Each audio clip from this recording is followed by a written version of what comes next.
En quelques mots, pouvez-vous nous dire sur quoi porte votre recherche? On travaille sur des mycobactéries pathogènes, c'est-à-dire des bactéries qui infectent l'homme, soit au niveau des poumons, la plupart du temps au niveau des poumons, qui sont Mycobacterium tuberculosis, Mycobacterium abscessus, ou alors au niveau de la peau, Mycobacterium ulcerans, qui fait des ravages en Afrique.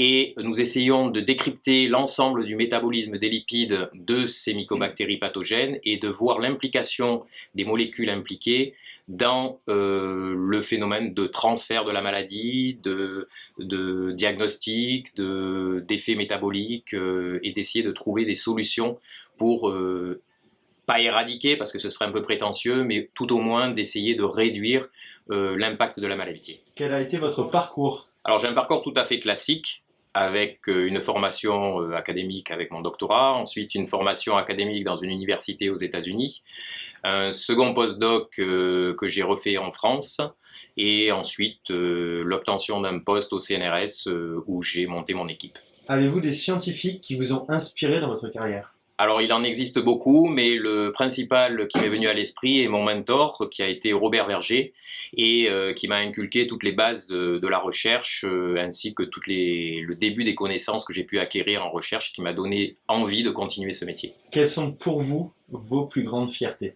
La plus grande fierté est d'avoir réussi à former un très grand nombre d'étudiants, qu'il s'agisse de masters, de techniciens, de doctorants, de post-doctorants, qui aient tous à l'heure actuelle un métier qu'ils pratiquent et qu'ils continuent à pratiquer depuis qu'ils sont partis du laboratoire. En quelques mots, parlez-nous de votre équipe. Alors l'équipe que j'ai pu réunir depuis maintenant quelques années, j'en suis particulièrement fier parce que on a des compétences qui vont de l'étude d'un génome jusqu'à des études cliniques. Et chaque personne dans le laboratoire a sa place, et chaque personne a ses compétences, et ce sont des gens qui sont extrêmement compétents dans les domaines dans lesquels ils évoluent, qui fait que je suis particulièrement content de travailler avec les personnes qui sont actuellement dans mon équipe. Que la tuberculose a un vaccin, des traitements, pourtant cette maladie tue encore. Pourquoi?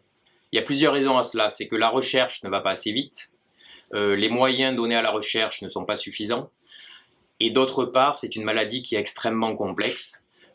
Pour preuve, on estime que l'on est pratiquement 2,5 milliards sur la planète qui sont contaminés mais qui sont des porteurs sains, où on a du mal à comprendre pourquoi, et on a encore à environ 1,4 million de morts dues à cette maladie, et le mélange de tout ça fait que les vaccins à l'heure actuelle ont beaucoup évolué ou évoluent beaucoup, et on n'arrive pas à éradiquer cette maladie. Si je vous dis le mot chercheur, quels sont les 3 premiers mots qui vous viennent en tête?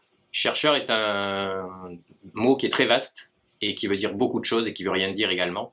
Mais ce qui me viendrait à l'esprit, c'est la motivation, la passion et le dévouement à une cause scientifique. Aimez-vous votre métier et êtes-vous aussi passionné qu'à vos débuts? Ben, comme vous l'avez vu dans les réponses précédentes, oui, je pense que j'aime toujours autant mon métier, je suis toujours aussi passionné, si ce n'est encore plus, puisque au fur et à mesure des années et de l'avancée des recherches que l'on fait, on a envie de connaître davantage la thématique sur laquelle on travaille. Selon vous, le métier de chercheur est-il incompatible avec la vie de famille? Absolument pas, parce que en plus moi, dans ma famille, nous sommes dans un milieu médical également, donc vu que je travaille sur de la biologie, c'est souvent qu'on mélange le travail et le plaisir en discutant des choses que l'on fait de part et d'autre entre ma femme et moi-même.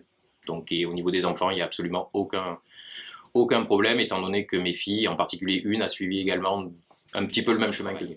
Quel est le point de votre métier que vous détestez le plus? Je dirais le plus embêtant dans notre métier, c'est d'essayer de quémander de façon permanente de l'argent pour pouvoir travailler correctement, et que souvent, on n'arrive pas à trouver suffisamment d'argent pour faire tout ce qui nous passe par la tête. Que diriez-vous à un futur chercheur? De faire ce métier s'il est passionné par la recherche, quelle qu'elle soit, que ce soit en biologie, en physique, en chimie, peu importe, et d'arriver toujours à aller de l'avant, à se remettre en cause en permanence et à essayer d'aboutir à quelque chose qui puisse faire avancer la science de manière générale.